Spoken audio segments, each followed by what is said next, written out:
call this meeting to order. Roll call, Deborah. Certainly. Walker. Here. Selden. Here. Bentley. Here. And Byron. Here.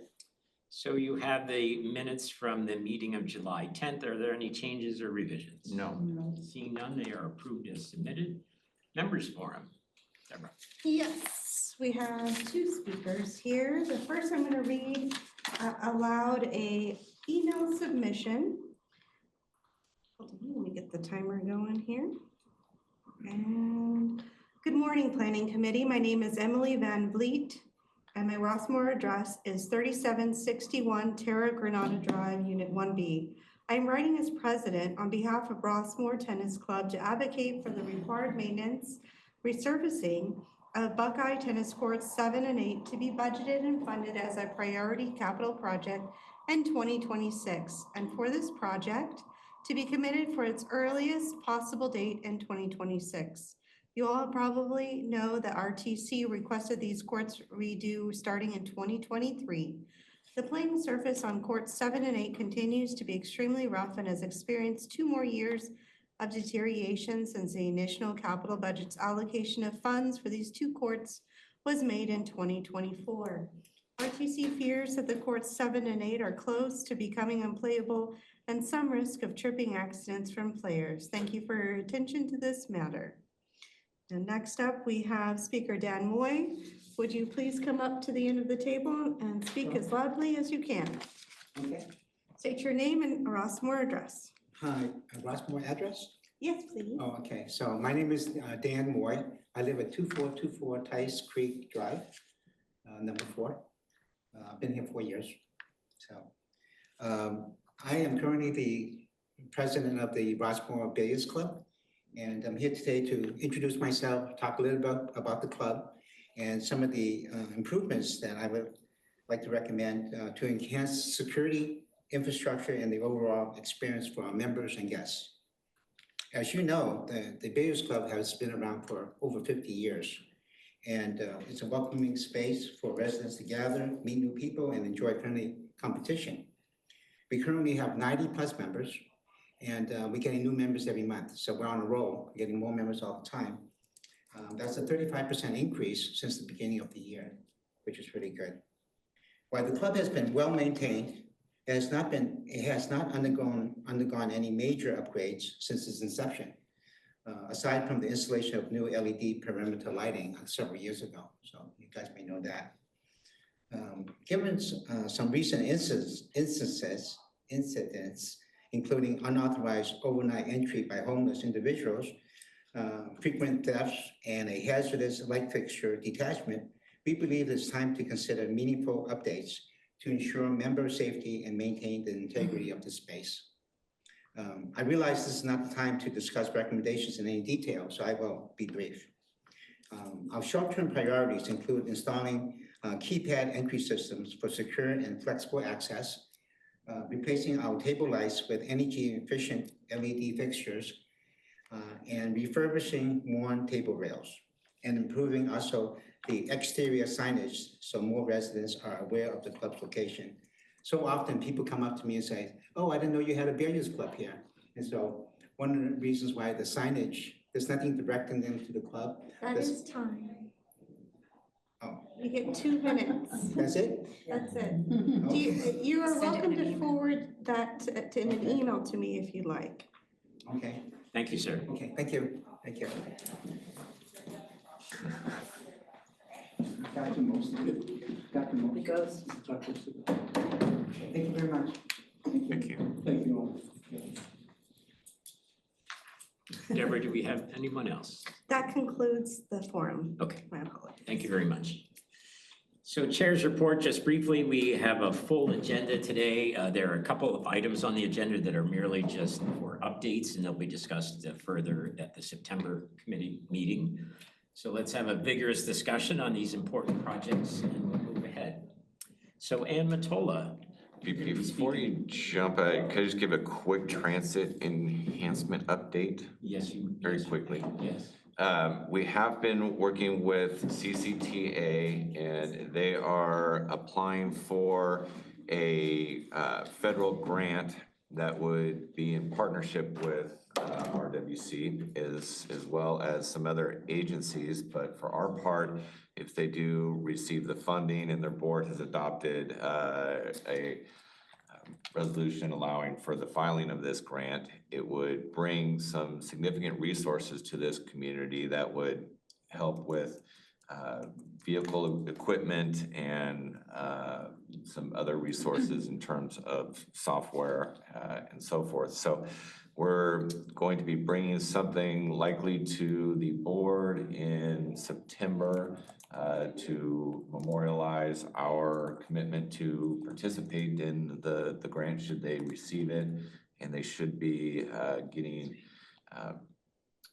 notice of awards sometime around October, November timeframe. So it would be some pretty exciting news and some significant resources if they do get that grant awarded.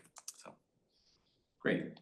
So we've jumped a little bit in the agenda, and that's okay. And while we're on transit update, is there anything on Lyft weekend? we're still on hold on that one. And is that because of Lyft or because of Rossmore? That is a union negotiation item. Understood. Sorry, I didn't mean to jump ahead. Well, that's okay. It's very exciting. You have that prerogative. So Ann Matola, one of your many items today, the capital project update. Great. So we're going to be talking in detail about a few of these items later. So I'm just going to go sequentially through the list to let you know where we are and what you may see later on the agenda. So for the pavement program, we do have a recommendation that'll come before you today. And so we'll defer conversation until then. And the same thing with building finishings replacement program.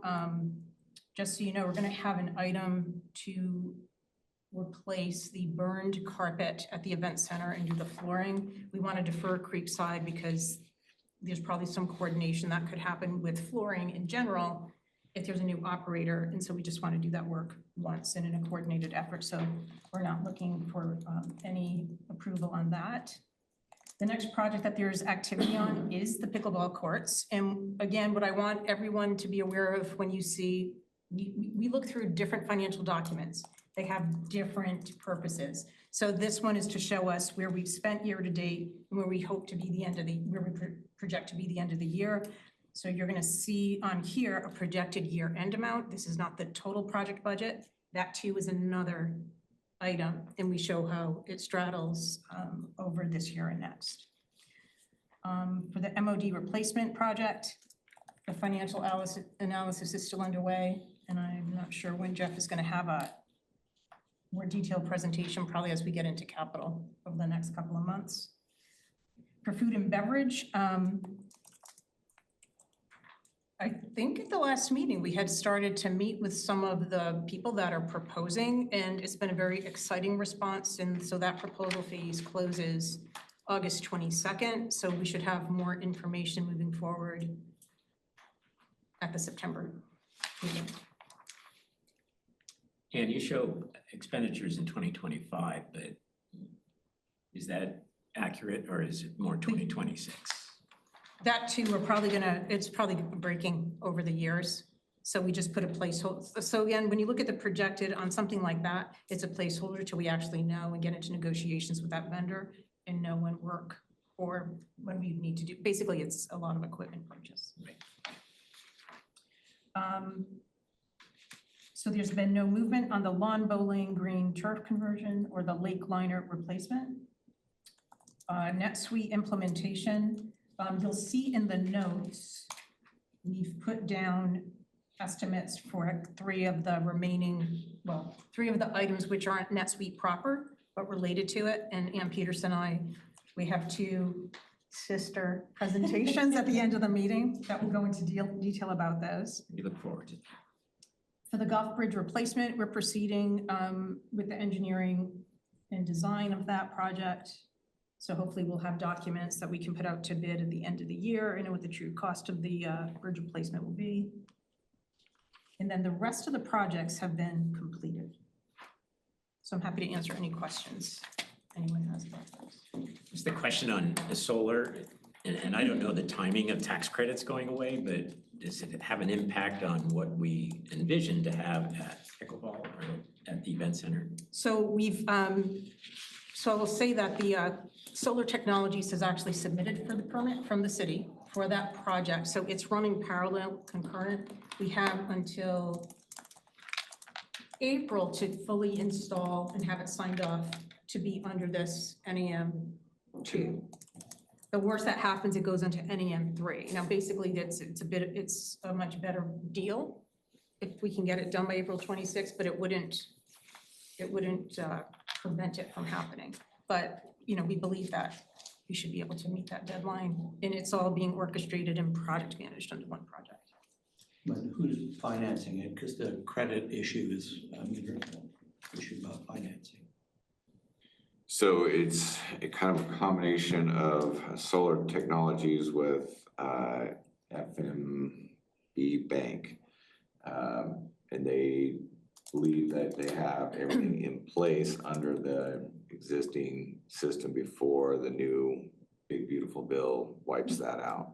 Okay. So it is something that Solar Technologies is monitoring in timing wise. Okay. Right, good, thank you. Any questions? I do have a question, is the tax credit normally something you get every single year and now we won't get it, or is it a one-time?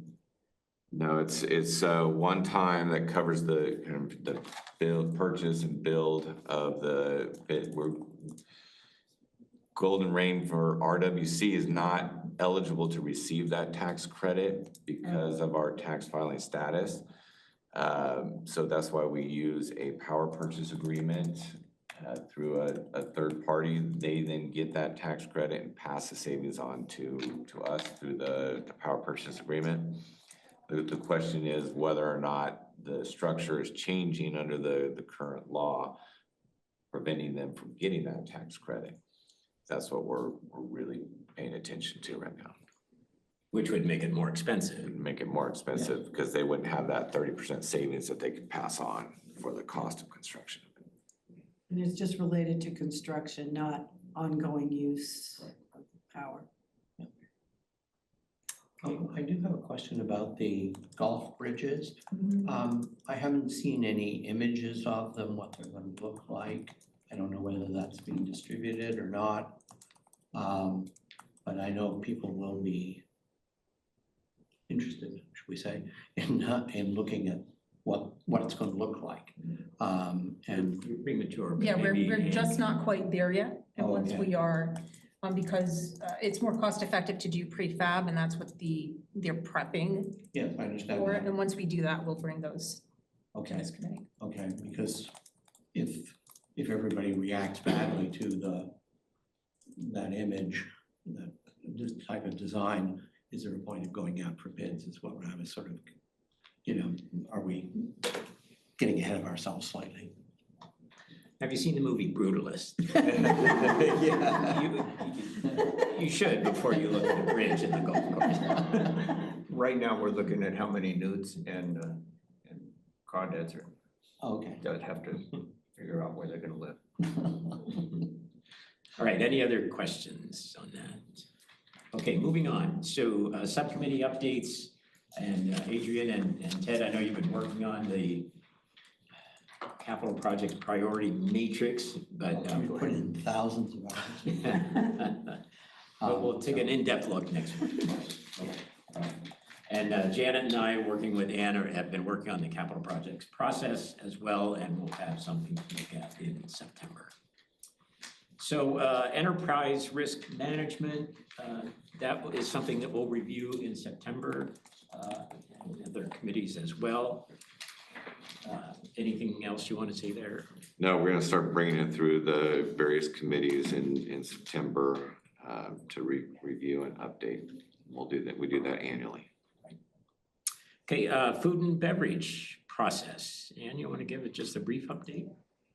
Yeah, I think since the last time we met, we've had, so Ted and I facilitated numerous tours. They were 2 days, morning and evening tours, and I believe we had 7 different groups come through. They range from small operator to corporate food service.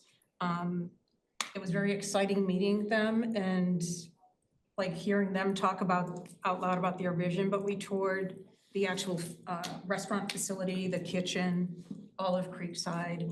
And so we're expecting proposals. We confirmed, I think we're gonna get at least 5. There are 5 that are still in play that have confirmed that. And again, we'll be receiving those by the 22nd, at which time what Synergy does, they vet out basically the viability of these businesses to be able to take on a project of this nature. So that's really something that their expertise will help us with. And it'll either be all 5 or they may, cull that a little bit, and then we'll coordinate with the subcommittee interviews to figure out who we want to proceed with as the operator. So it's pretty exciting. So the timeline is still going? Yes. The Yeah, it's proposals are due back the 22nd 22nd. of this month. Any questions on food and beverage? Okay. All right, new business. Okay, And all right. pickleball. So. Okay. So what I'm sharing right now is directly from the staff report. And it's the next item, which is to ask for approval of the pickleball facility construction phase budget. The total amount includes both of these numbers, and the total is $4,544,947. This also includes all contingencies, as you can see. It's hard and soft costs. We have those broken down for you.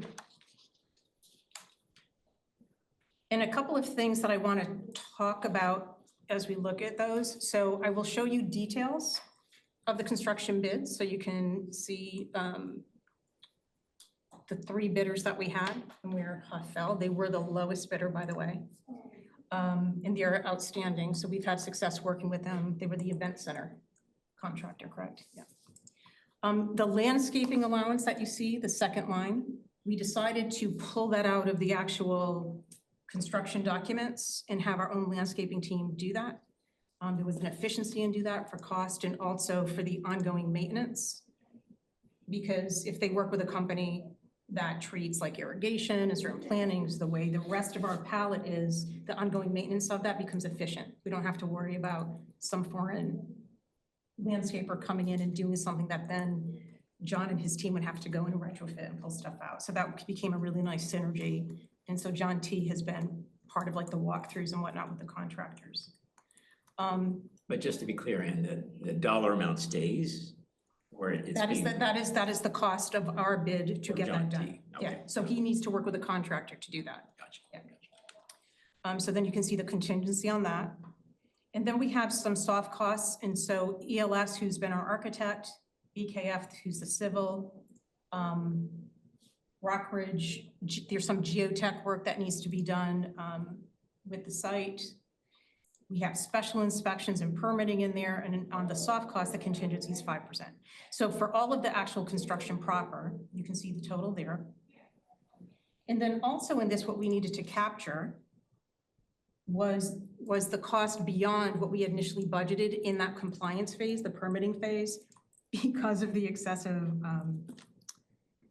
length Requirements. Yeah. required. And so there's a bit of a catch up on that. So this is the full cost that we're requesting. The other thing that I wanted to show you was that for this budget, so you'll see in the other one, there was a project management cost. So for this particular project, what we did was we wanted to go out to bid. Construction's considerably different than what we asked Consor's approval for. We needed that technical expertise, kind of the design, who are the people that you need to get around a project. Once you're in a construction project, we do plan on like bidding these out to find a good project management company. And so there's a company called Gear Management Group. They happen to be based in Walnut Creek. They were great. They gave us a flat fee. And they hit, in their proposal, they hit every one of the different criteria that we needed for them to manage this project, to manage the costs with us. We also received bids from Consor and Pound Management, and Pound does a lot of, they do work on site right now on the mutual side of the MOD side. RPM, thank you. And they just gave us hourly fees. They wouldn't commit to hours, but it was gonna be very close to consours at the end of the day. So for the construction budget, this, again, this is the overall. We're gonna talk a little bit more on the, go down a scale in the next item with the actual contract for Huff. And that's where we have the comparative bids for that. So your total 4 whatever million, does it include all these other things you're showing us, the landscape, It's everything, yeah. the project manager? The project manager, everything. And it does include moving the irrigation line. Yes, it does, and I'll talk about that in the next, because I'll talk about how we bundle that with the construction budget, with the contractor.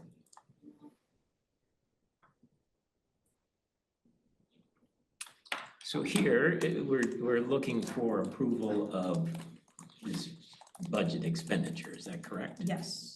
Or a recommendation. Recommendation, not the awarding of the contract in this. Right. And there's actually several actions with that. So it's approving the construction phase budget.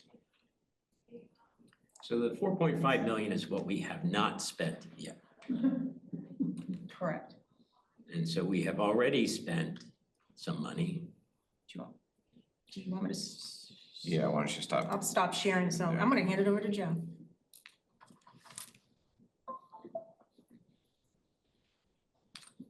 I heard a beep. It will go there. It will. It's got to Take a go there. while It is. to convert. I promise. So the question would be then, is this something that is within our capital, ignore the title, within our capital budget funding level? Are we able to afford this and to continue to fund other projects? So I'd like to just kind of go through our capital project overall budget, and as I do that, I'll talk about the overall cost of the pickleball project.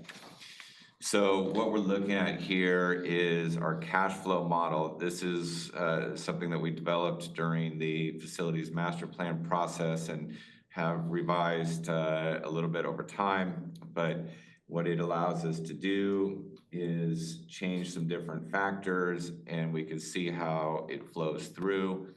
There's a couple things we try and keep constant, and that is we want to have about $2 million down here at the bottom as our available cash. This is for unforeseen types of things that may come up. But in addition to that, we have our retention amount that we've been increasing each year by 250,000. We are currently at 3.75 million, and then we are capping it at 4 million, and then it stays at 4 million ongoing. So we have a reserve basically of 3.75 going to 4, plus the nearly 2 million at the end. So we're always maintaining a healthy reserve within the capital fund budget. So going back to the top, these are the projects that were approved for this year. What this shows is what we've spent year to date, and then what we're projecting to be our year-end expenditures. We are bringing the pavement program to you. That will be 878,000. There's some building finishes for 18, roof replacement for 25. Our capital machinery and equipment, both kind of the back ordered items and existing equipment, that all is going to come in at budget. And then we get to the pickleball facility. So far this year, we have spent 140,000 through kind of the permitting process and what has taken place thus far in 2025. There are previous expenses that have taken place. This project started 4 years ago, 5 years ago, where we were looking at the Creekside courts, and it basically was Frank and I met out there, and we were looking at a resurfacing project and expanding to add some real estate at the end and widen them so we can fit a few more courts. That was not feasible. We looked at Buckeye, we looked at lawn bowling, we looked at Dollar Park, we looked outside the gate, we looked in all of those spots. We did pretty intensive studies. Then we landed on our current site again. So when people say the budget's ballooned from 2 million to 5 million, it really, every time it's been a different project. We started off looking at a very different project that was $2 million to what it became at the event center, or next to the event center, with all of the mitigations for sound. And most of the cost is driven by sound mitigation. So we are a good neighbor to all of the residents around there. So what we're looking at then is the cost of what we've spent to date. And then Ann just gave you the construction phase budget. We believe that that will be broken up over the remainder of this year and then going into 2026. So we put 3.68 million in 25 and then another million going into 26. These are kind of estimates at this point because we don't know the exact start date of the project and how much they'll be progressing. But we believe that at least gives us a good estimate of what will carry over into 26. Looks like you're high by 100,000 based on the 4544. So it carries over this, we've already spent this 140,000. So that then rolls into what our year-end estimate will be. Okay, thank you. So that's the pickleball project. And then if we go through, we're doing some work on the whole medical center sale. Those funds come out of, at the bottom, you'll see medical center deposit reserve. So anytime we spend money on that, we take it out of the reserve at the bottom. This came from the escrow that when the last buyer fell out of escrow, there was nearly $1.4 million that was received from that process. So we keep that and track that separately. Food and beverage, as Ann just mentioned, there is a commitment, or this hasn't been approved yet. This will be part of something that comes back to you and back to the board. But as a new operator comes in or the existing operator continues, there will be a refresh of that facility. A lot of it has to do with equipment, as Ann mentioned. A lot of it is furnishings and so forth. There will be a refresh, but that is also a partnership with whoever the new operator is, and that will start to get recouped through the whatever lease agreement ends up being put into place. So that is kind of fronting some of those improvements. So that's a placeholder at this point in time. We don't have a commitment. Yeah. We did move the lawn bowling turf conversion over to 26. We initially had a little bit of planning money in there, but we moved that to 26 to begin planning for that. Golf course lake liner, again, we had some planning money in 26. We moved that to, in 25, we moved that to 26. And then we moved out, just again as a placeholder right now, to 28, the actual work on the lake liner. From a critical standpoint, any water that is actually leaking out or that we're losing flows right into the creek and we recapture it anyway. It's kind of a circular loop. We do want to get to this, but it is something that can float out to a later date. NetSuite, we have pretty much our total cost estimates now with some of the items that Ann are going to be presenting for the website and Vermont Systems, and what our estimate is for the complete implementation of NetSuite and its accompanying programs. So we believe we'll spend that full 514. Okay. I haven't actually seen the capital expenses on NetSuite implementation. Because there's a bunch of that is sort of, is it capital or is it operating expense? There's sort of an accounting. Yeah. dance about that, and I haven't seen anything on that yet, so. We'll be bringing that to finance with a little more granular look at that. And then, So- as you mentioned, there is a lot of, as we're going back through, making sure what we're able to capitalize, we're doing that, what we need to put towards operating. Okay, and so the auditors have taken a look at this Absolutely. now? Okay, good. Golf course pump that's going along, phase 2 of the solar, same thing, we just talked about that. The pool and spa plastering, we have a contract already for that, so that'll get done. The generator's already been done. The median turf, this is for the section that is outside the gate.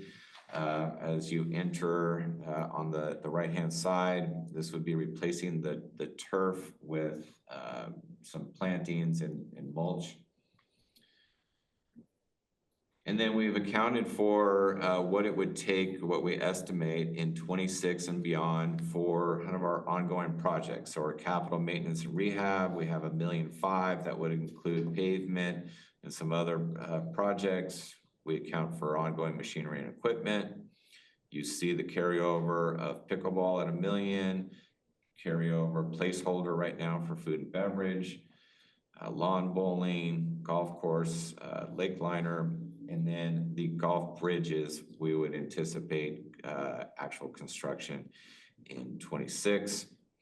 We do have a placeholder for some water conservation projects, as that's a board goal. And then some refresh of the Dollar Clubhouse landscaping, and then our ongoing debt service. So this accounts for what we're anticipating in 26 and beyond. You can see under this scenario, using the current escalation of the membership transfer fee at $500 a year. So next year going to 14, maintaining sales of 400. We pretty well maintain a $2 million available cash, and it starts to build again. One of the things we'll be going through with the finance committee is a look at the membership transfer fee, and we could look at what adjustments to that fee, how that impacts our resources down the line. So as we start to look at other major capital projects in 29, 30, we would have the resources to do that if we start looking at increasing the MTF. But as it is now, we still have the ability to fund the pickleball project and maintain all of our other commitments. So just a note there that it's the purview of the finance committee to determine funding, appropriate funding. It's the purview of our committee to say, these are our priorities and this is what we want to see accomplished. So that's where we should focus our discussion today and let the finance committee dig deeper into these numbers. But I think what Jeff has demonstrated is that it meets the certain guidelines that we've been following in terms of capital funding. So any comments? I just have one question on the bridges. That project is something that you're talking about for next year, but that would be later on in the year when the creeks are kind of dry. I mean, we're talking that could come up September, October, November, something like that. Yes. Okay. So the key thing for me about the pickleball is really, if we build this, will additional people come? Will they pay more to live here? Because that translates into, if it increases the price of our homes, we are all going to sell them one way or another at some point. That increases the value of our homes. And do we have any sort of feeling for what that increase is going to be? The marketing group has done a fair bit of work in looking at trying to figure out what people are looking for. Does anybody have anything to say about what we see out there in the world in terms of people looking for pickleball and why this is a valuable thing? Well, in the marketing task force, and we had a real estate agent on the task force, and she was very clear that buyers are looking for things like pickleball, today's amenities, that to see that Rossmore is continuing to evolve into the current century. And so it was very important based on her feedback, you know, we didn't do a survey of all the real estate agents. We don't have any hard data, but as you said, a feeling that yes, that is something that keeps us as a vibrant sales target. It matches the mission and vision that was established by the marketing task force. But it also, if you look at our history of keeping the RWC amenities fresh, keeping them updated, the addition of the event center, the addition of Creekside prior to that, the fitness center, major renovation. It is vital that we continue to do those improvements so that when, you know, the existing benefit of the existing residents, but new residents coming in, see that this is a vibrant community with a wealth of amenities that they are buying into. It's not just we're gonna start attracting all these pickleball players, but we attract people that know that this community is investing in keeping up all of its amenities, adding new amenities when appropriate. Ted and then Janet. One other thing that was brought up during the marketing task force was that we looked at a lot of other communities. In a lot of communities, some older ones and all the newer ones are involving pickleball as part of the thing to attract people in. But some of the older ones are converting areas such as tennis courts and other things to make them attractive to this. So it is, if you go down, that's something that is being added into all the other facilities around that would be attracting retirement people to move into the community. So there is a movement that way for that. That is true. Yeah, and that's one thing they came up with in the committee.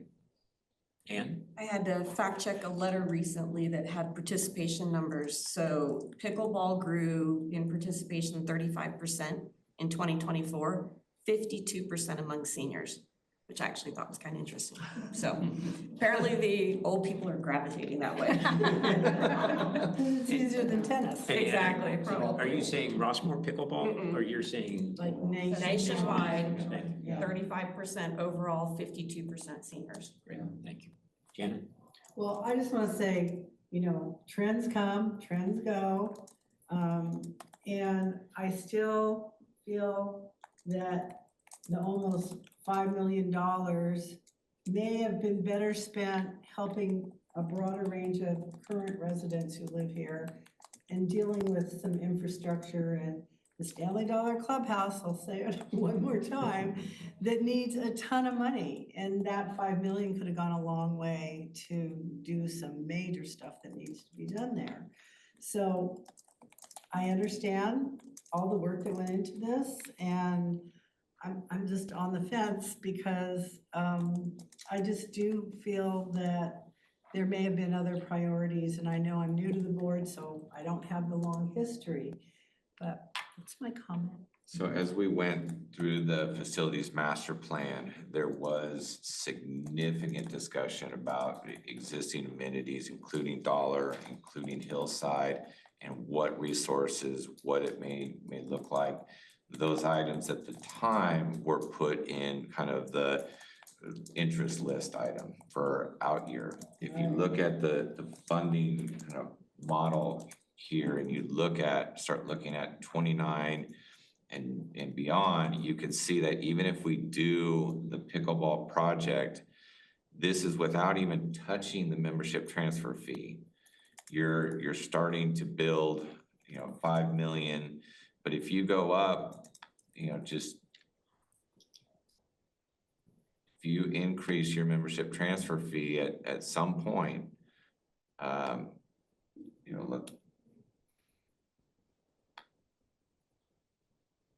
let's say you increase it to 16,000, just as a hypothetical, you're already at 8 million by the time you get to 2029. The planning process for a significant renovation for any of these projects, Hillside, Dollar, so forth, we know in this community takes several years of input and consensus building. So even if that was a priority for you and you wanted to, the board wanted to proceed with Dollar as its next or one of the next significant projects, you could still have the resources to accomplish that, even if you approve the pickleball project as proposed today. And what about our giant RM Rossmore property management move? I mean, So that is hopefully gonna get funded through the sales or. yeah, that is a whole separate kind of project, and really the plan is that that would not impact your kind of your bottom line, other than it does use some of the financing that is identified here already, but that's a separate discussion. Adrian? Oh, I'm sorry. Yeah, Susan, just real yes. quick. I appreciate all the work that's gone into this, and I recognize that pickleball is something that we should have as an amenity here. I think something that I'm concerned about, and you've probably addressed Are you this at asking some time, but as a new She's person. asking a question, yeah. Is it, oh, I'm sorry, I don't mean to talk too long, okay. You're not here to discuss, you're here All to right, ask a sorry. clarification Pardon me. question. Clarifying question, okay. I have a concern that we're not providing enough courts in this location. And would there be an opportunity if we were reusing or revamping the RPM building, the MOD building, that whole area, to provide more courts at some time in the future? Just a clarifying, yes. Instead of the ones Yeah. here, yeah. So we have looked at other locations, including what is up at the current 800 Rockview site. That is, even if we do relocate the RPM offices, that is still your corporation yard. You still have all of your corporation functions, your bus, your fueling station, your vehicle storage, your RV lot storage, contractor lot.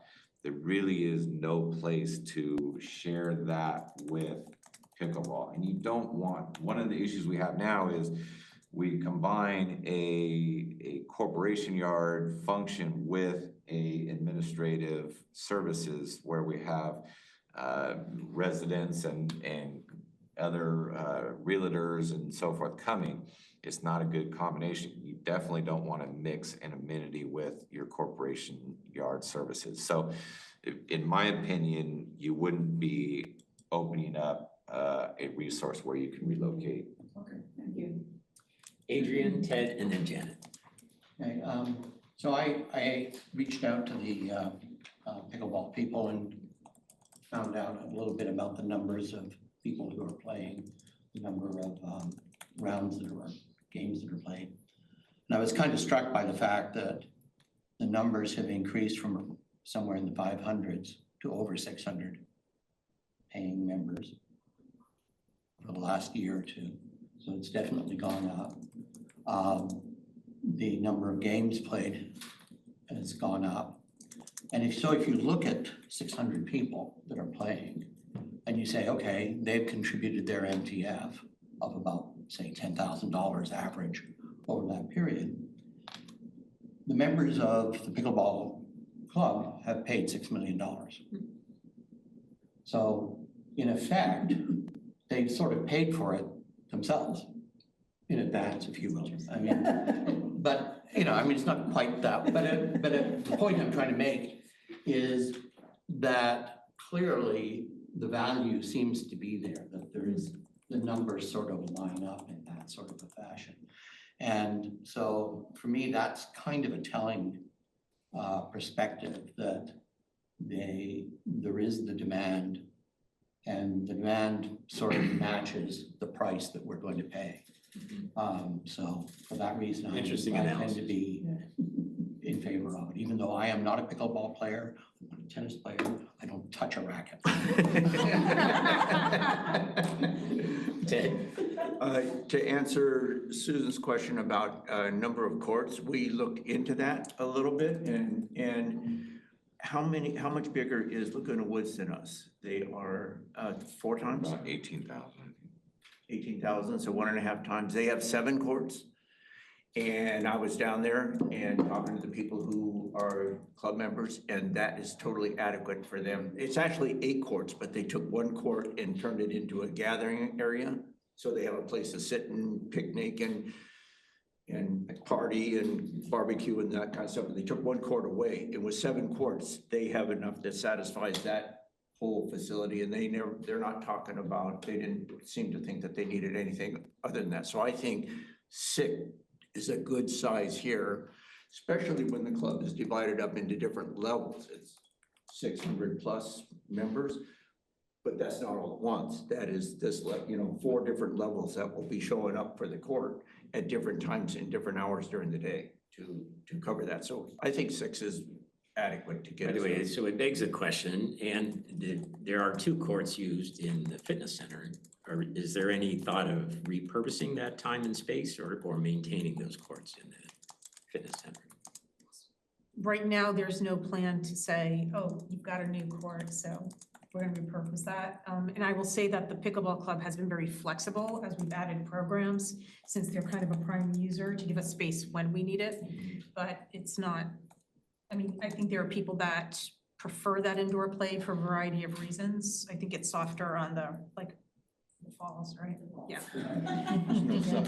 So there will be a balance of using So the there'll indoor still be courts 8 as well. courts Yeah. conceptually. Jan? Not necessarily, because not of course, full-time. you gotta understand, the courts at the gym are designed for the gym to be able to use the best way they can. And right now, we do have 2 courts in there. But one thing that's happening at the gym right now, and sitting in on the aquatic and fitness, is that the usage of the gym is going up like crazy with all of the classes that they're doing. Ann and her team has done an amazing job at getting a good group of people together.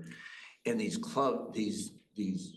exercise club events, what do you want to call them, classes, are getting so popular, they're overflowing. I've actually seen one club where they're exercising outside the club, outside the class, just looking into the side because they can't get in the class.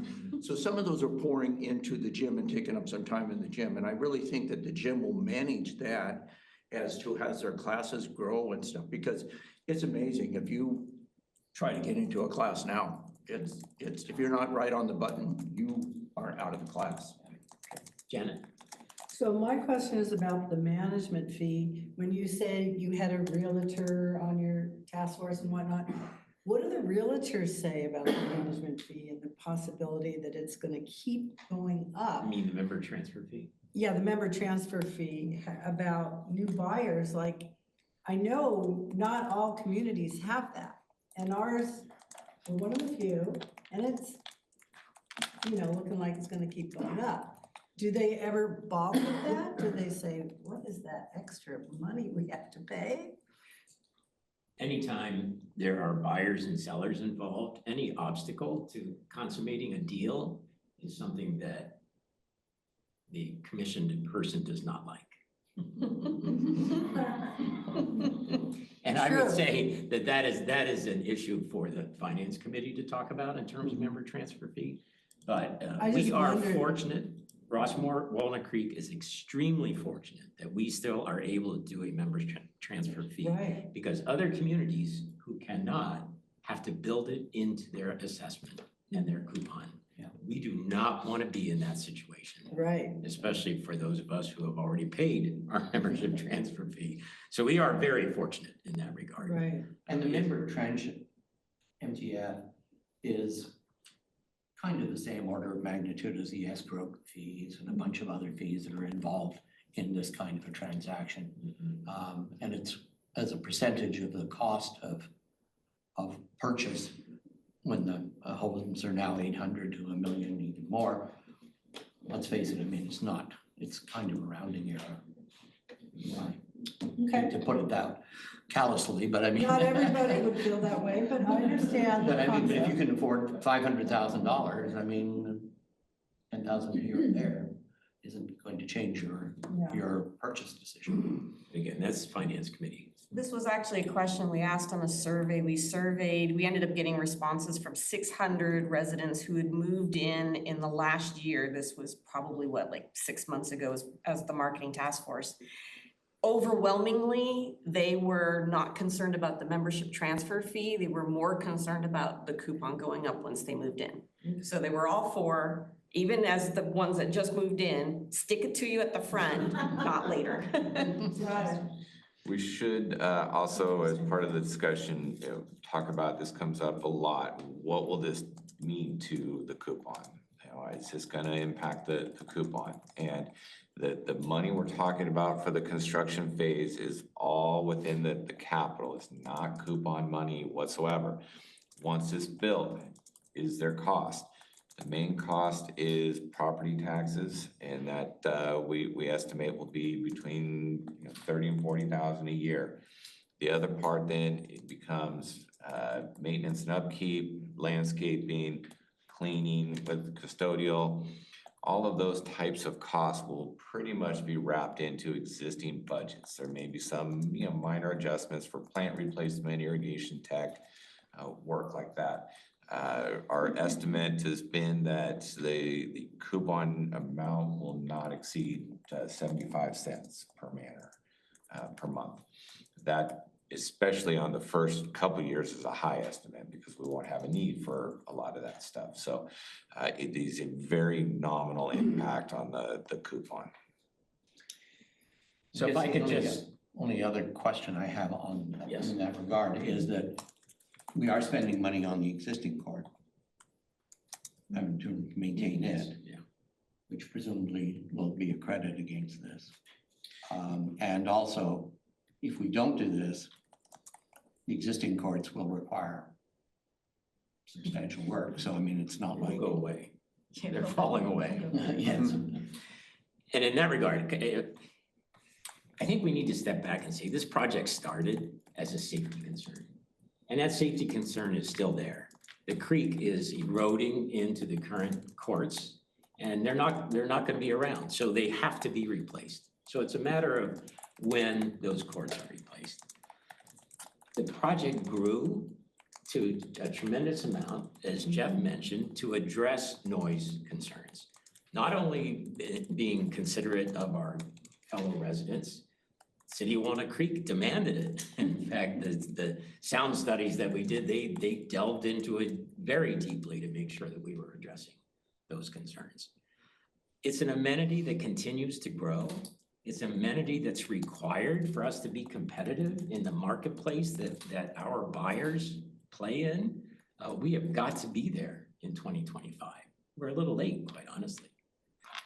To go to Adrian's comparison, I did a different one. And I said a 5.5 million total project cost over the time span. We spent $1 million just getting to this point, is 1 year's collection of MTFs. 1 year. So we're taking 1 year's collections to move us into the future with an amenity that is in demand. Pretty impressive that we can get that done. What's that? You've convinced me. I'm gonna kiss you, Jen. I mean, it's really been hard for me. Yes. You know, and when I ran for the board, I even wrote an article saying, why can't we use this money that will help more residents? But, you know, I've really learned a lot and I really accept all the work that's gone into this and makes sense. Jen, and then Adrian. I was going to make a motion. Okay, that's what I was going to. I'll second. Yeah, well, let me say it first. So I'll make a motion to approve the pickleball facility project construction phase budget in the amount of $4,554,947, which includes the owner's contingency to be paid from the RWC Capital Fund, and authorize the general manager to do all things necessary, including executing agreements on behalf of the RWC to complete the project. Do we have a second? Adrian is seconding. Any further discussion? Seeing none, roll call, Deborah. Certainly. Walker? Yes? Selden? Yes. Bentley? Yes? And Byron? Yes. It's unanimous. Thank you. And then people mad. You're gonna have a lot of people happy too. Let's move to item 2. No, I'm sorry. Did we want to? No, we're not moving it. Not yet, Not now yet. we have to do the construction. Okay, sorry. Yes. So item 2 and Great. So, item 2. So this item is to consider awarding the prime contractor bid for the construction of the facility to Huff Construction Company. And so I want to talk through this a little bit because this will address the irrigation line relocation. So I will show you the, I'm going to go back and forth, toggle between these. So when we did the request for bids, we received 3, and it was from Huff Construction Company that we've had history with, Tilton that we've had history with. They performed as prime for the fitness center. And then Whiting Turner, who's, they're actually a really credible contracting company that heard about this project through the city's website. And we wanted to do 3 or 4 that were kind of pre-qualified. So we sent the bid documents to these 3. We received the bids. And you can see how close Huff and Tilton were. So when we reviewed the documents, Huff is the most complete. We vetted through all of their details within the bid document. And so we've moved them forward today to ask for consideration of them as the prime contractor. The other project that we had concurrent to reviewing that bid was sending out bid requests for the golf irrigation line relocation. And you can see Huff and Terra, we actually received estimates for. We also reached out to Park Consultants that has done a tremendous amount of work on our golf course. They declined to bid. Also Epic Irrigation, they also declined to bid. So we with Park Consulting, they are pretty much primary to another golf course now, and they're not doing as much work contracting It out to wasn't like, others. oh my God, no way. No. Is this a project didn't work with anyone Rob. can No. touch? I don't know. But I will say this type of work, it's a little bit more difficult to get the type of contractor you want for this. There needs to be a little bit more finesse and understanding of adjacencies with golf courses and whatnot. And so because we only had one from Terra, we reached out to Huff. Because there's also an efficiency with the mobilization, that work ends up being bonded as well. So I mean, there was actually a lot of benefits to having it all under the prime. So you see the bid. So going back to the total contract then, for Huff, your base bid, just based on the pickleball facility, was 3.5 million. We added their irrigation line. We did want the project bonded, and so the total bid proposal is 3,768,751. That 651. It's that number up there. I'm having trouble with numbers today. And pending approval, they would be prime contractor for the entirety of the project, including the irrigation line relocation. And so what does the performance bond cover? That they would complete the project, and if they pulled out, that we can go then to the bond to cover any replacement of, or if they fail to pay their vendors. And I mean, how big is the bond? What the bond amount was. The cost of the bond? No, not the No, cost. not the cost. What What does it cover? What does it cover? It's actually the complete, it's less about, I think it's less, maybe 350,000 of the total. Almost the total. It's pretty close to the About 3.2 total. million. Yeah. So if they failed, we would have $3.2 million available to us to complete. any other questions? Do we have a motion? So I will move, once I get back to it,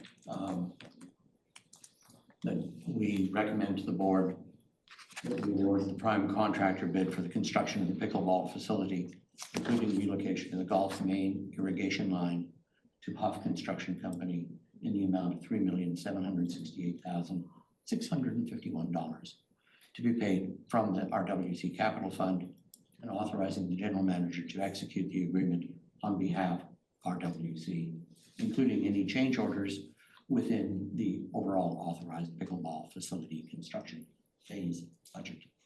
Well said. Is there a second? Any further discussion? Roll call, Deborah?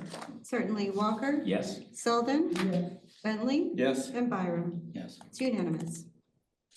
Okay, thank you. The Ann Matola show Yeah, I know it continues. continues, man. Okay, so then the next item is considering approval of an expenditure not to exceed $878,000 from the RWC Capital Fund for the full depth pavement work throughout the valley. Martine did bid the project out, and you can see that we had 3 people respond to the bid, with Silicon Valley Paving being the lowest bidder.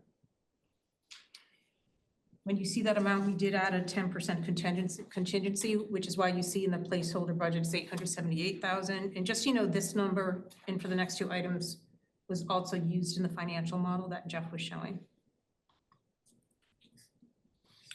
Yeah, question. Yes. So when you say all of the valley, what does that mean? All of See the blue? Oh, there we go. So then we have a drawing for you. Beautiful. So the areas that will be worked on with this project, if it's approved, is Rossmore Parkway, southbound lanes between Entry Gate and Golden Rain Road between Rossmore Parkway and Tice Creek Drive. East Coast coming out. Golden Rain Road between entry 6 and 15 and Rockledge Lane. So those are the 4 areas to be worked on this year. Oh, effort for that total amount is those 4. And what are the conditions of the pavement that in these areas that necessitate us spending almost $1 million? I'm going to ask Martine, can you promote him? He's online, ready to answer the technical questions of the sections.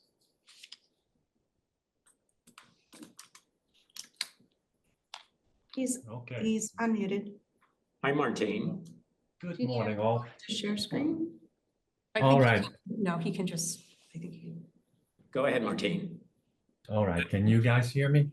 Yes, we can. Yeah. Can. All right, so maybe a little story about streets then to explain the whys. And so when you look at pavement, there's a little more to it. There's also a road base underneath it. And that will come with pay. We can't see it, but it is important because together with the pavement, that's what's distributing all the traffic loads on it and keeps everything going. So asphalt, a mix of aggregate, 95%, and 5% is an asphalt binder. And that's the thing we're gonna kind of look at. The asphalt binder holds it all together. It also allows roads to contract and expand when it's hot and cold. And it's the part in the asphalt that actually deteriorates over time. So it will harden. So it will lose the ability to hold the asphalt mixture together. It's not going to be expanding and contracting anymore. So you're going to see cracks and what have you. So the asphalt binder, what it's doing, that's what I'm looking for when I go out there. It's like, what condition is the asphalt in? What are the signs that I'm seeing? Are there any depressions in the wheel pads? What kind of crack patterns do I see? So there comes a time, we do preventive maintenance, extend the life of asphalt quite long, but there comes a time when that asphalt binder in the asphalt pavement is just done. And we need to replace the asphalt before it starts affecting the road base underneath. And that's kind of the point where it's the smartest to replace the asphalt, not have to do any work on that road base. So that's one of the things I'm looking for. At what point, is it okay? Right now, the asphalt is at the end of its useful life. It hasn't affected the road base underneath, and replacing it now is going to make a huge difference. You do it now, you spend a certain amount of money. You don't do it, you have to come back and spend an awful lot more. Now, this all happens at a point where a lot of people drive on a road and wonder like, well, it doesn't look that bad. Well, exactly, because if the road looks really, really bad, and one of the expressions is, the alligatoring, it looks like an alligator skin. Well, you're too late, because that is an indicator that the road base has failed, as has the pavement. So that's what I'm looking for. What are the patterns out there? I also know, after having done this for 21 years in Rossmore, what was done on our roads, how old everything is. And these sections that are presented today are, in my opinion, in immediate need of repaving to avoid way higher costs coming up as soon as next year. Thank you, Martine. I have a question for Martine. Yes. How frequently do we have to do this full asphalt replacement versus just a slurry seal? We have fairly old roads in Rossmore, but it kind of depends on the area you're in. So, for instance, the inbound lanes, they last had some structural work done in 2005 when we did a 2-inch asphalt inlay. Now, back then it was, for how I saw it, like, hey, we can do this now, get 10 to 15 years out of it, and then we really have to repave everything because we got so much traffic going through that section. So that's an area that needs more attention than one of the cul-de-sacs, for instance, where you basically just have local traffic. So roads can last, with the proper preventive maintenance, anywhere from 30, 40 to 50 years. Any other questions? Do we have a motion? Adrian? I will move that we recommend to the board to approve an expenditure not to exceed $878,000 from the RWC Capital Fund for the full depth pavement replacement project, and authorize the general manager to execute the contract with Silicon Valley Paving for this project. Is there a second? Ted is seconding. Any further discussion? I just want to know when this is going to happen. Good question. If this gets approved, hopefully early October is when we can do it. So when the weather is still favorable. And how long do you think it will take? We're not going to be able to do a lot of production, as you can imagine, near the entry lanes. I mean, I kind of remember that from 20 years ago. So we can do just small pieces at I mean, I still have nightmares of that. So believe me. I'm gonna guess 2 or 3 days for near the entry and that golden rain. 6 paving days maybe, and then later on, after a couple of weeks, several days of the striping crew coming out and putting thermoplastic on. And they'll have like one lane people can drive on that's blocked off at a time, right? Because a lot of us live up there. Like I said, I've been doing this for quite a few years, and I'll make sure every resident can go where they need to go, as long as they bring a little patience. Okay. We'll be able to get home. Any other comments? If not, roll call, Deborah. Certainly. Walker? Yes? Selden? Yes. Bentley? Yes. Byron? Yes. It's unanimous. And I forgot, Ann Peterson wanted to go a little early. No, we're doing just fine. When you get to the end of the agenda, we're just flipping the last 2 items. After this next one, Okay. for the carpeting one, We're doing fine. Okay. Keep going. All right, all right. So Ann Matola great. continues. Yes, so the next item is consideration of an expenditure not to exceed $18,040 from the capital fund to replace the carpet and flooring at the event center. So Does that include the little room next to it? it's like the Donna room. So in the Donna room, there was a section of carpet that was burned several months ago.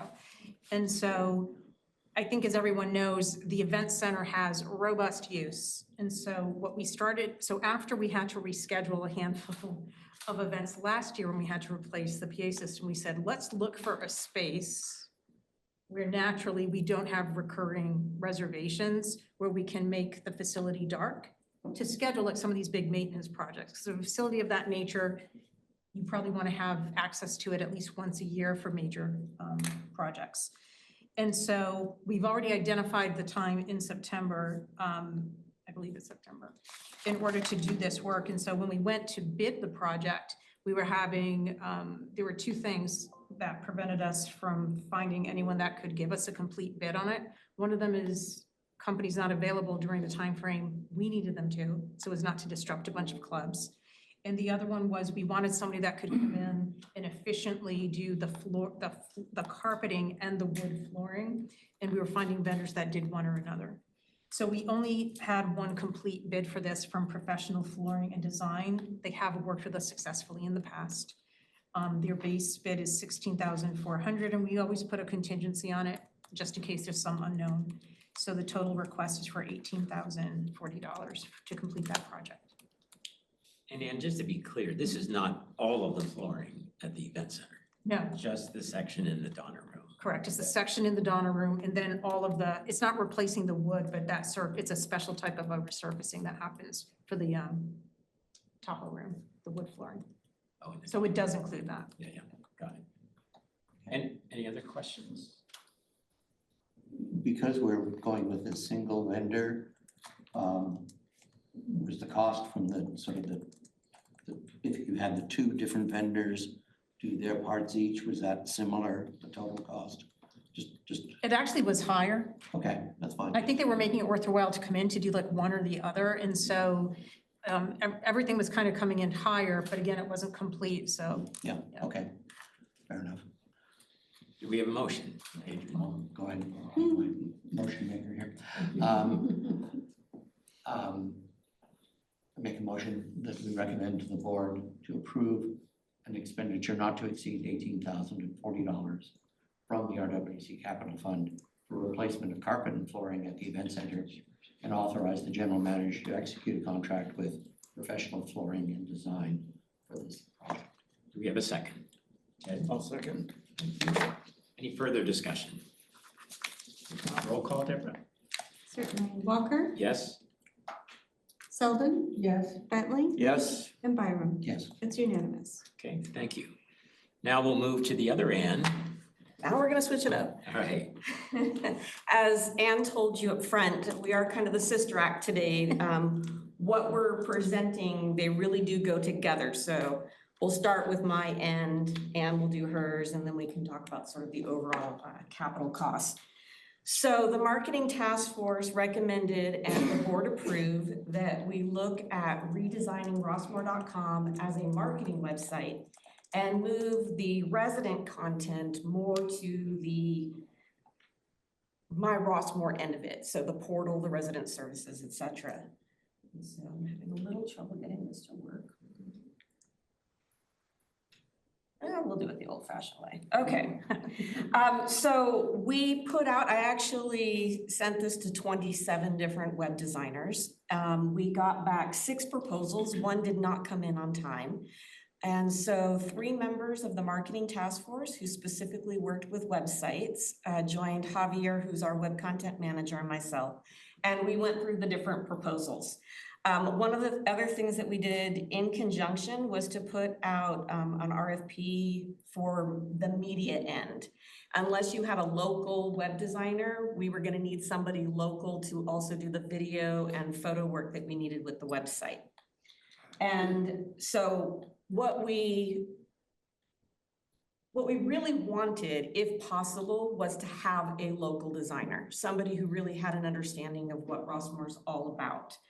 And so what we found, there were 2 that were local and there were 3 that were not. And of the local ones, it was very clear Patient 10X knows what Rossmore's all about. there were a lot of things we did not have to explain, which was very helpful. They are primarily in the healthcare and wellness, mission-based organization type web developer, but they are entering into the senior living area, which is pretty interesting for us because what's nice about this is as one of the first websites they'll be building for a senior community, we become their marketing sample, right, that they put out to future clients. So you always know it's sort of like you want to buy the model home because it has everything. That was one reason why this was very appealing to us. They have a very big background in marketing campaigns, a focus on marketing campaigns. And so that was helpful too, because there's only so much we know on the marketing end. And they're very big on accessibility. Everybody who knows me has heard me go on and on about, we need a website that's accessible. This is a community that has a lot of folks who are low vision, and we need to be sure that everything that we're building also addresses their needs. So one of the things about Patient 10X is that I really felt like they had a good understanding for our goals. In particular, we as a marketing task force had talked a lot about wanting to find ways that would make it much more user-friendly for our residents to go from page one to the page they're looking for. And this was a company that we felt really kind of understood that. You can see it also in the fact that they tore apart our current site. It was a little hard to have that analysis done and realize how much was so bad. But I appreciated having that because it backed up a lot of what the marketing task force had said we really needed with this website. And it also helped us to understand nobody else did this. This was the only one that really took and broke apart our current site. So it told us that, you know, you want to address where everything needs to be fixed before you then talk about the things that you then see as a possible solution. And so they came up with a real strategic approach for the redesign. And two of the things in particular really focused on marketing task force priorities. And that was, again, a simplified structure, but also really looking at ways of bringing out the imagery. I mean, showing Rossmore is so important because when people see it, they love it. And so they also came up with a flow chart, which was another thing that was really important because we had talked about sort of our end goal is to try to get a buyer to really come in and see Rossmore. And so what they did is they talked about there are different call to actions. So if a buyer is looking for this, they go this direction. If they're not quite sold, we're gonna send them this way. So I like the fact that they really kind of understand how you engage your potential user from step one all the way to the finish, to the goal line. That said, it is also very obvious they don't fully know us yet. They, as part of their proposed menu structure, they were talking about, oh, how do we get them to schedule a visit? Well, we don't do that. And how do we get them through the approval process? We don't fully do that either. So one of the things you'll see that we asked them to build into the RFP was 12 hours of consultation time. We may not need all of that. We may have some savings there, but I want it there because we want to be sure that this website actually matches what Rossmore is. The best part of all, we didn't ask for this, but they gave it to us. They gave us a sample of what our website could look like. And I have to tell you, the three from the marketing task force were immediately like, we love it, let's build it. I'm like, but it tells us that we're, again, all on the same page, this understanding that it's about the people, it's about the beauty, that natural setting. I really got a sense as you're looking at these different, they even built different pages. They're so far ahead of the game. I think their timeline's going to be off. They've built pretty much what we want already. But what's nice about that is, again, we're getting that vibrancy, which we really want. We want people to fall in love with Rossmore. And what I'm seeing with their proposal, I can already feel that sort of sense and energy that we were looking for. The other part to this too, I love the fact that they were thinking about things we weren't even considering. And so part of this was how do we drive awareness and resident interest, and they're looking at ways that we can market even beyond the launch of the website. That's, again, the benefit of having a marketing expert, somebody who understands that the end game isn't, we turn it on and they go away. They stay and help us come up with sort of a directed path for what we can do once we launch the site. It's everything from, do we want billboards, to putting our Rossmore Walnut Creek ad on the side of the CCTA buses, which is kind of funny because we put ads on our buses in here. Not something I ever thought about. So again, nice to have people who really understand the marketing world. In terms of the projected timeline, this stays in line with what we need. So they're projecting 16 to 19 weeks. So if the board were to approve this at the end of this month, we are looking at a launch in the first quarter of next year, which was our goal all along. In terms of the cost proposal, the content creation part, we're knocking that out. So we are only looking at these folks for the website design and development, as well as some media consultation and the marketing after the launch. The reason is their content creation package at $65,500 was the higher end of the other bids that we got. So what we decided, the one that we like, also another one that's very local, they're here in Concord, is Sam Bennett Media. Their sample works are incredible. I mean, they're so beautiful. And again, it's that opportunity to really highlight what makes Rossmore so great. So they are mostly in the real estate space, but they also do photography with people, and they have great drone footage. Their drone photos are some of the best that I saw of all the proposals. Their cost breakdown was also the most extensive list of deliverables that we were going to get in terms of both videos and photos. So we're looking at the 360 virtual tours of all of our clubhouses. We're looking at professional photos of all of our community spaces, as well as exteriors of some of the homes, because we really want to showcase what that looks like.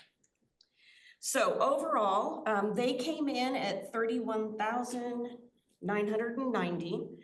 They weren't the least expensive. The next least expensive was $30,000, but they were the most complete. We were going to get far more from them than we were from anybody else. So when you break down the cost, you're looking at $84,500 for the website development, $31,990 for the media package, and I'm putting in $8,510 in case we've forgotten anything, which includes Javier pointing out that I forgot a 360 video of the fitness center. So we already know we're going to dip into that money a little bit. So that's how we came up with a total of $125,000. And after Anne's presentation, we'll talk a little bit more about how this is actually already sort of earmarked as part of that NetSuite, the funds for capital. A couple reminders too. So staff, that's Javier and myself, we're the ones who are developing My Rossmore, the website, myrossmore.com. And we are looking at, and this is where Anne will come into play, the third-party sites will be Dwelling Live, which already exists for us. They do our access control. And Vermont Systems, which would do the resident service end, which again, Anne will talk about in a moment. One thing I wanted to do, because I've had it asked a lot, everyone says, well, what's it going to look like? What's My Rossmore going to look like? So I'm going to give you a little peek at what it's going to look like so you can get a sense. Hopefully this will pop up. All right, hold on. Let me stop share and reshare so that you can see it.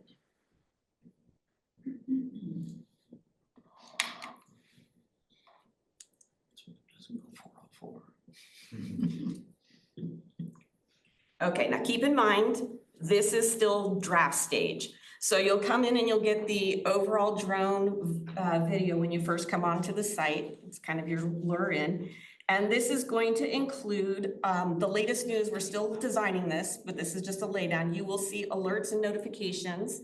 And then very prominent are going to be your online services. So this will be the link that takes you to the golf page inside Vermont Systems. Recreation and fitness will take you to that page inside Vermont Systems. Both of those will be password protected, so only residents will be able to access them. And then access control, which is through Dwelling Live, this will take you into Dwelling Live, again, access controlled, password protected, in order to do your guest pass. And then below, we're following the same sort of theme that we're looking at with Patient 10X is to do more of these larger displays so that you'll be able to learn more about the clubhouses, the fitness center, the pools. The part that I like that Javier has built is that your resident service tabs are going to stay with you no matter where you are on that page. So if you get halfway down and go, oh, I really just want to do a golf tee time, you can click on it and off you go. So again, this is just a quick little look. We are still building this out. What we're going to do is come to the full board in September and show you really kind of where we are and start to get some feedback about whether you like what you see. Is that a single sign-in?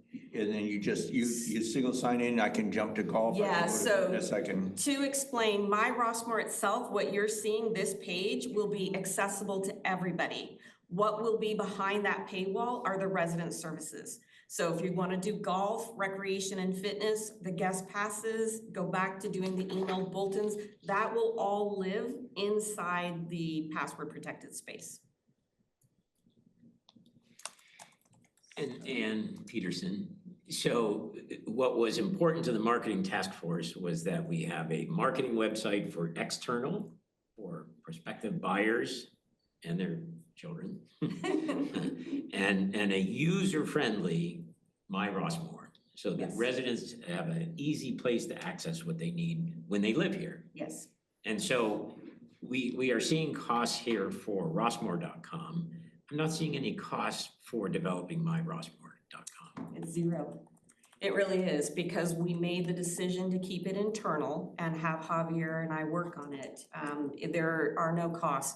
We had a marketing budget already in operating, so what we needed to do the infrastructure setup was mostly software. It was under $200, so we purchased that and that's what we're doing. So what you've seen was it's $200 worth of software. That's all we're really going to need.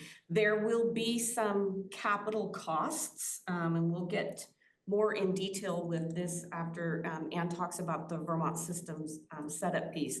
What you see here, the Saligo, the Connect to NetSuite, that's really your only My Rossmore cost, $20,000, and that's to connect to the member database. So that's connecting what we'll use for resident services, and that will also connect the Dwelling Live piece. There's one small thing that has to be adjusted with that.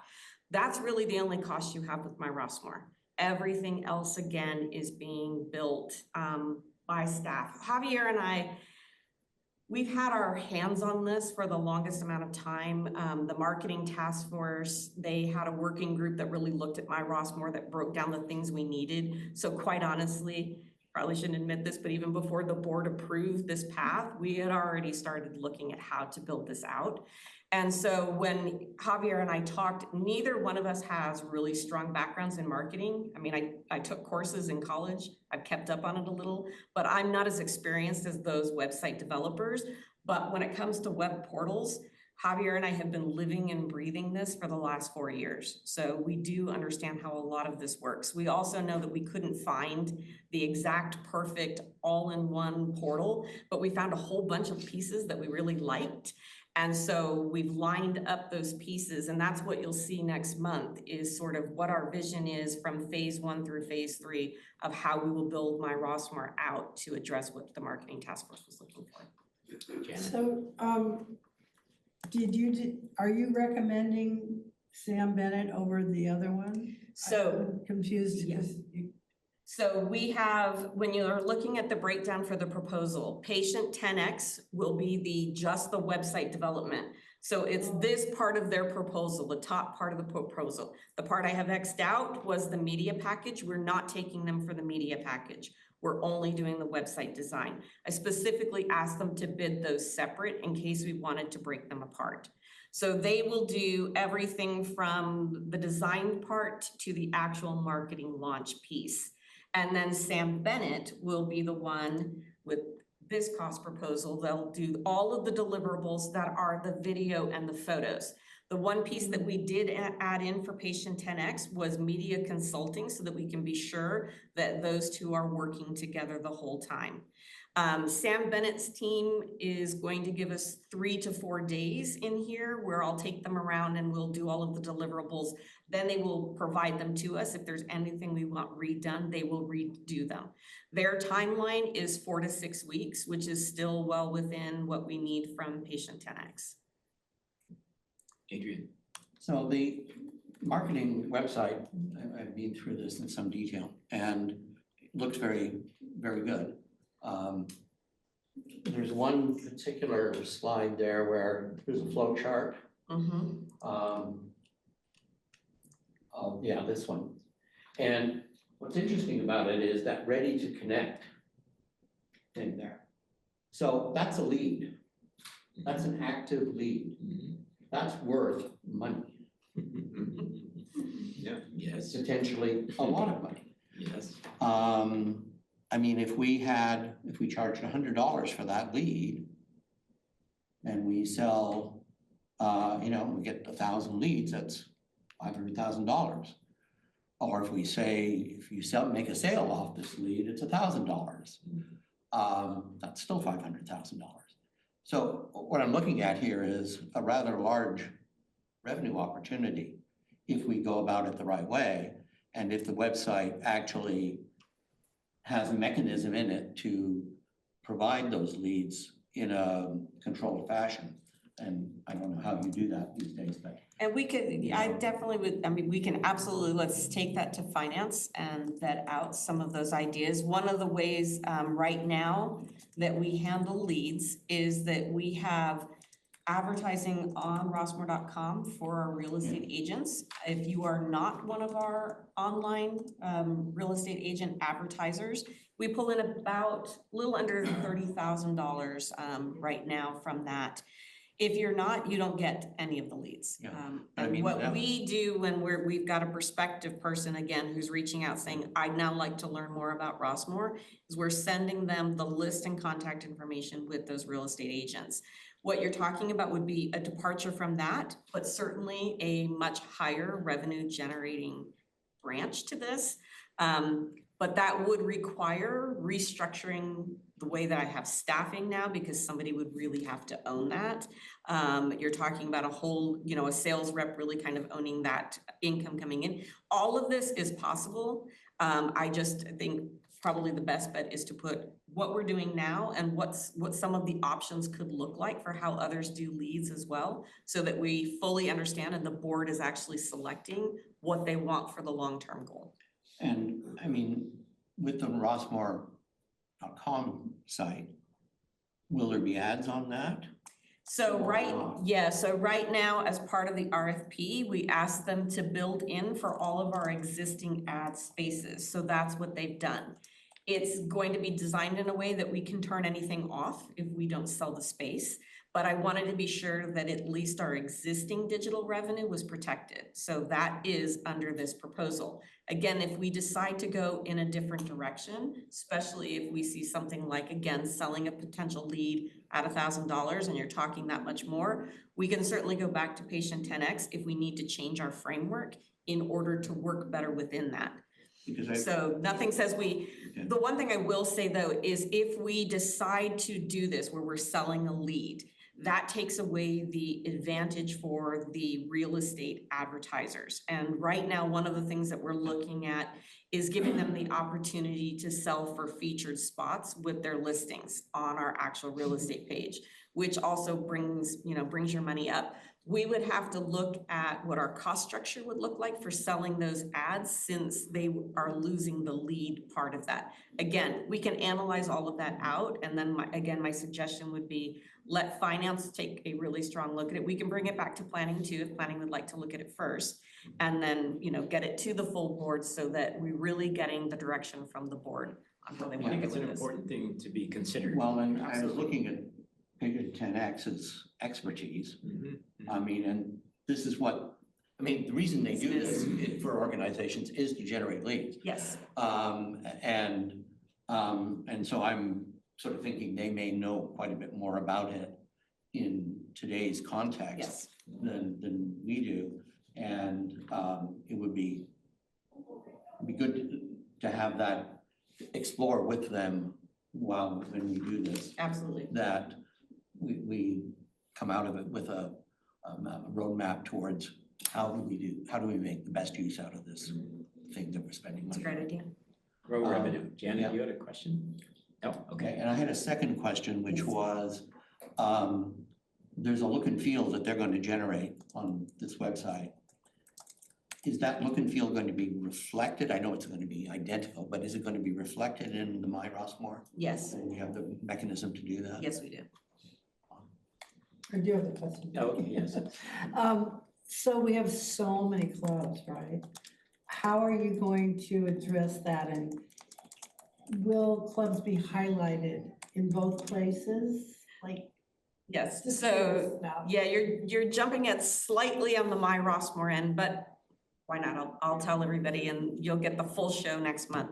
So with rossmore.com, there will be a page that's clubs and organizations that's fairly similar to what you see now, where we're going to highlight all the ones that we have and give them, if they have websites, we'll have that connection so that they can go and explore the different websites. In terms of My Rossmore, we really want to take that to the next level. One of the things that we've heard repeatedly, one of the number one requests that I get from clubs outside of how do I get my articles in the paper is, can you build me a website? And that would be lovely if I had more than Javier and myself to be able to do that. And so what we did in exploring different vendors that were out there is we identified and we were so keen on what we saw because it was similar to other things we saw, but in this whole new space. We bought them when they were in the beta stage, so we own it. We will never have to pay a monthly subscription fee, and it was a pretty low rate to get in at the beta level. They're called Fluent Community. And what they do is they allow you to create these different spaces for anyone. Our departments will have spaces, our mutuals can have spaces, our clubs can have spaces. And what we'll do is offer 3 different templates. The clubs will select the template they want. Javier will get that set up for them, and then there will be tutorials that will walk them through how to make that space their own.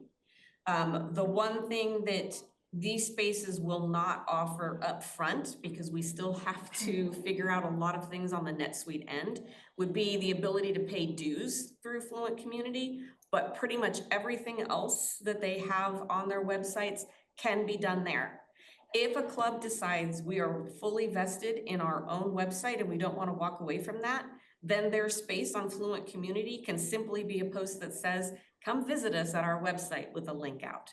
But this we thought was really important because there are so many small clubs that cannot afford the wild apricots of the world, that don't have anyone who's tech savvy. So for us, it was really important to make sure that we were trying to address the needs of small and large at the same time. And next month, when we do the presentation on My Rossmore, you'll really get to see what that looks like. Okay, so this is a tandem Yes, presentation. so we need the other and to go, because again, if it's a no to Vermont, then we have to talk about what that would do to this. Okay. We like Vermont as a state. Vermont's Not to hold you just, hostage, but.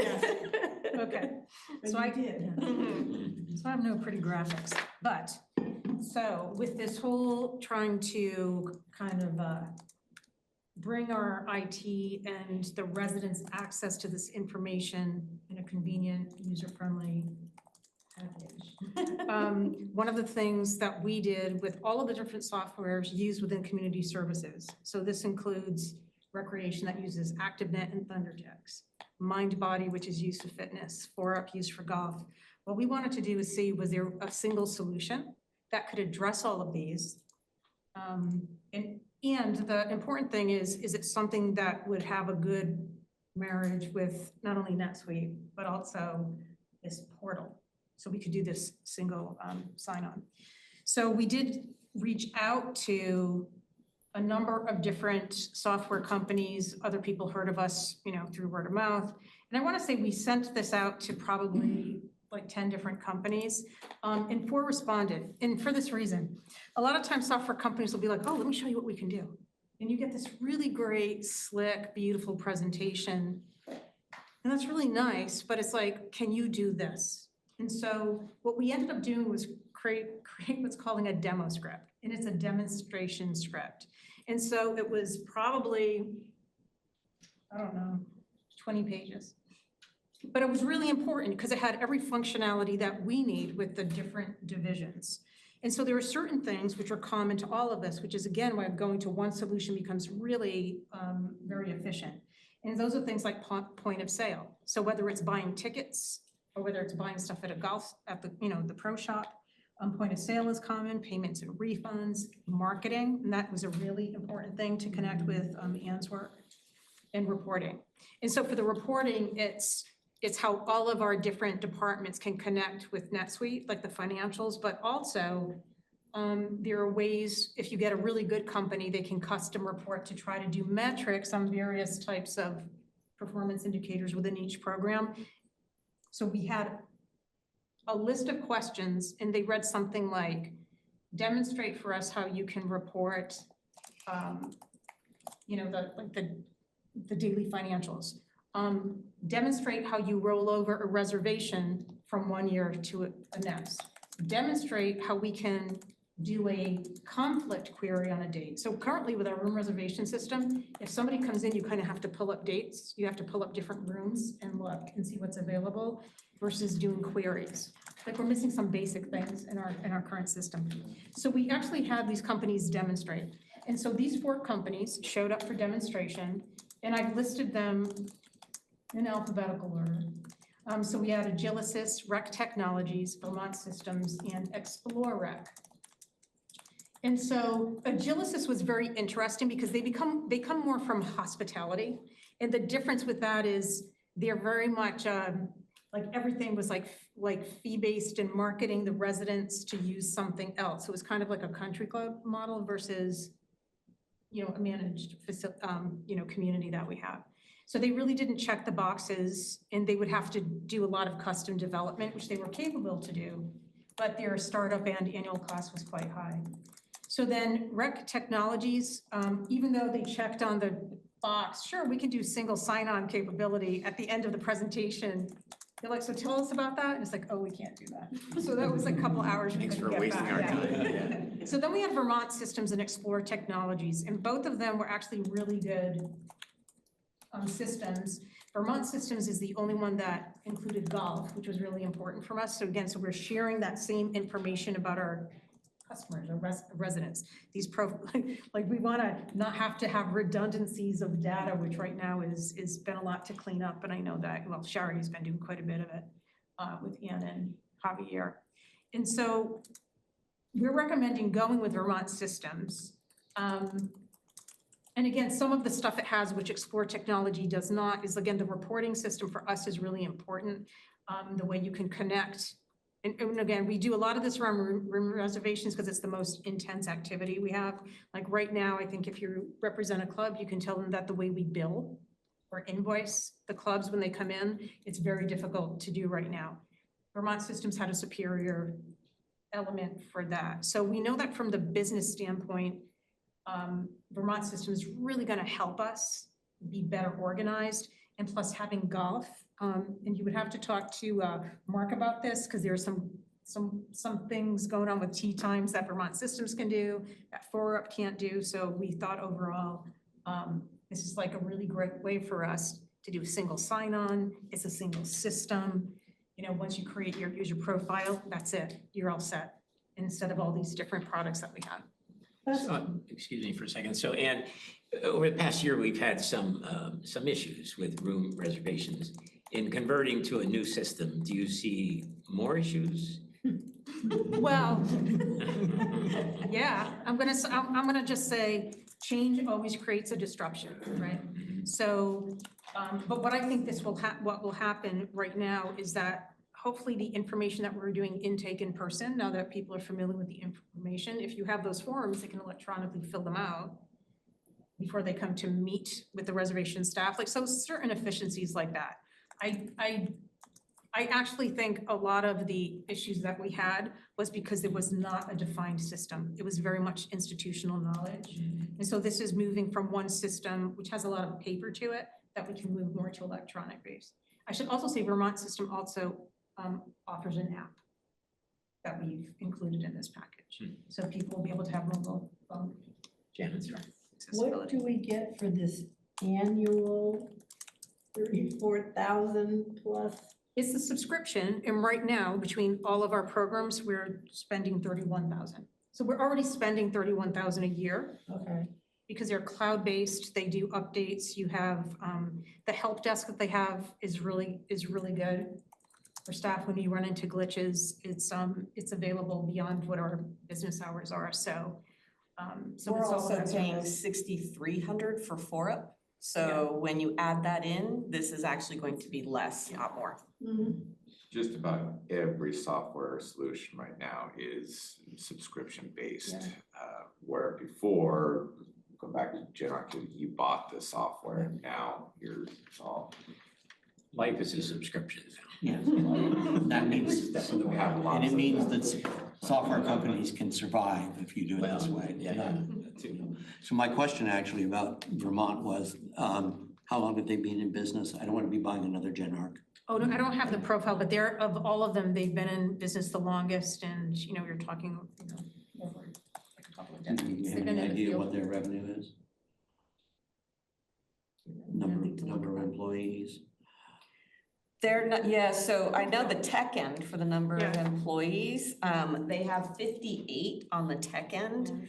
And of those 58, 18 of them are devoted towards the roadmap, which is always really important because you want a company looking at how to stay in business, not just be in business. So that, again, I know that more from the technical end than the overall company end. Yeah, I would say that's kind of the most, I think, Yeah, labor we- intensive, if you will. We put a heavy emphasis on the tech end. That was one of the things as we were looking at different vendors, we would find when we're like, maybe we could make this work, and then you'd find out they're a company of 4. Or you would find one and they'd be like, we have customer service from 8 in the morning until 4:30. I'm like, so do we. What we need is who's there, the 24/7 when somebody goes to log in to make their tea time at 5 a.m.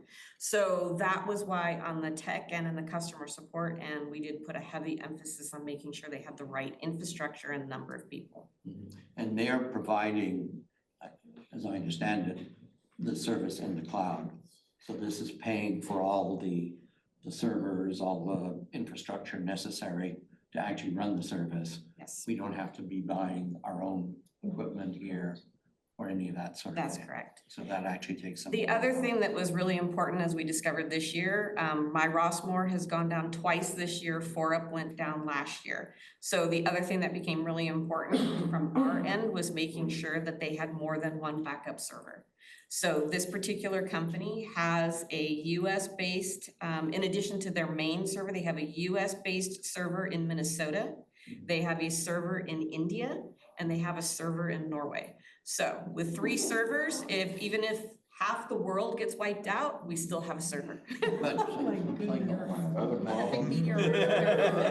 Turning into a sci-fi. Sorry. Not to steal any more thunder, but there's one other little piece to this that not to try to push you into the Vermont bucket entirely, but the other thing Vermont Systems has, and it's part of their roadmap, so they're still building it out, is access control. I hope Tom Cashon does not watch this video. Dwelling Live has some limitations with it. And because of those limitations, it's one of the reasons why we haven't been able to launch that off to the residents for them to do their own guest passes. When we are looking to make the connection, the resident service part, that's all a single sign-on. Dwelling Live, you're still gonna have to sign on separately to that. It's not built into this. But my point is, it's not built into it yet. So now that we are, really what we were just looking at was really the resident service end of it. We thought we were really kind of locked into Dwelling Live. As it turns out, long-term, once that contract is up, if we wanted to, we could walk away from Dwelling Live and start to explore with Vermont Systems, having the guest passes done within Vermont Systems. They also have a roadmap that's looking towards offering a service order tracking system, which we might be able to use with our work order desk. So this is one reason why I'm so high on Vermont. I'm always keen on anybody who has a roadmap where, again, they're looking towards, once they become our actual client, then we can go to them and say, we have these two needs. They're part of your roadmap. Can we tell you how we do it so that as they're building it out, they also keep us in mind so that hopefully we could use those down the line? Sorry. No, that's good. It's all good.